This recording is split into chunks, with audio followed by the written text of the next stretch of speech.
Princess Diana of Wales, thank you so much for being here today. So we're talking about Kanye West, someone you've had a long and professional relationship with. A long time. But I'm free of it now. Okay, so it didn't end well, but let's delve into that history a bit. You were his producer when he was a young and upcoming artist, right? Yes, I was. You produced most of the beats on his first album, The College Dropout, and it ended up being a smash hit. It actually went double platinum. Were you prepared for any of that success? You always think you're prepared for everything, and you think you have the knowledge of what's coming ahead. But you didn't. Well, it was a very short space of time. In a space of a year, my whole life had changed, turned upside down. Critics have called your beats otherworldly, avant-garde. Sick. Sick, yeah. Did you ever think the album would be such a huge hit? I didn't think that, I knew it. Okay, relax. And Kanye, of course, added his lyrics and his flow. What did you think about his rhymes? They're much more open and more vulnerable, and much more real than other people. Yet according to critics, the best received track on the entire album was the one that you penned, Jesus Walks. What inspired you to write it? People who were rejected by society, I'd say drug addicts, alcoholism, battered this, battered that, and I found an affinity there. And how did Kanye react to your track doing so well?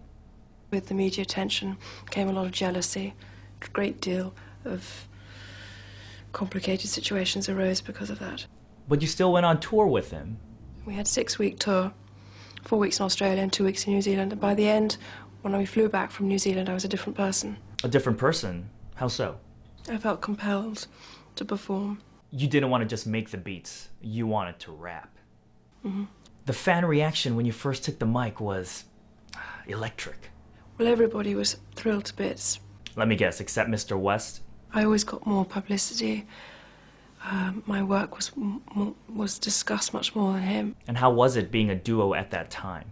It was difficult to share that load, because I was the one who was always pitched out front, whether it was my clothes, what I said, what my hair was doing, everything. Quite honestly, to the public, it didn't seem there was any rift between you two. Mm-hmm. And we were a very good team in public, albeit what was going on in private. We were a good team.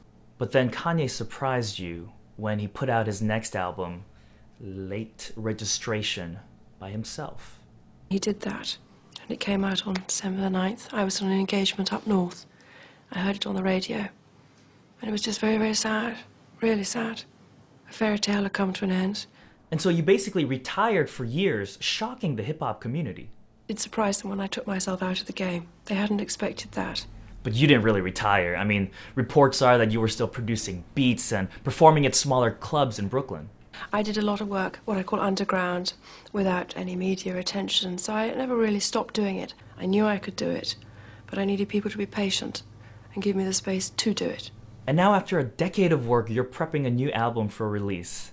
Now, was it hard to make a record all alone? No, I'm not really on my own. I've got wonderful friends. I've got my boys. That's right. You've got guest appearances from a slew of hip-hop artists, including, let's see, Drake and Mr. 2 Chainz and Waka Flocka Flame. Mm-hmm. Yes, I did. Why don't we listen to a sample track right now? I understood the media might be interested in what I did. I realised then that their attention would inevitably focus on both archival public lies, public lies, public lies. I understood the media might be interested. That was dope? A little bit more than that. Was that? Phenomenal. It was okay. So now Kanye and his clan of Kardashians, they don't really want you to make a comeback. Mm-hmm. Well, that's their problem. And you don't really worry about Kanye disparaging you in the media? No, I don't. No. Why aren't you worried? Because I do things differently. Because I don't go by a rule book. Because I lead from the heart, not the head. I think every strong woman in history has had to walk down a similar path, and I think it's the strength that causes the confusion and the fear. Why is she strong? Where does she get it from? Where is she taking it? Where is she going to use it? That's powerful stuff. Thank you, Princess, for joining me here today. We're all excited about your new album coming out this winter. What is it called again? People dying of AIDS. What the fuck? There's no better way to dismantle a personality than to isolate it. That is isolating experience, and the higher the media puts you, place you, is the bigger the drop. And I was very aware of that. The media might be interested in what I did. I realised then that their attention would inevitably focus on both archival public lies, public lies, public lies. I understood the media might be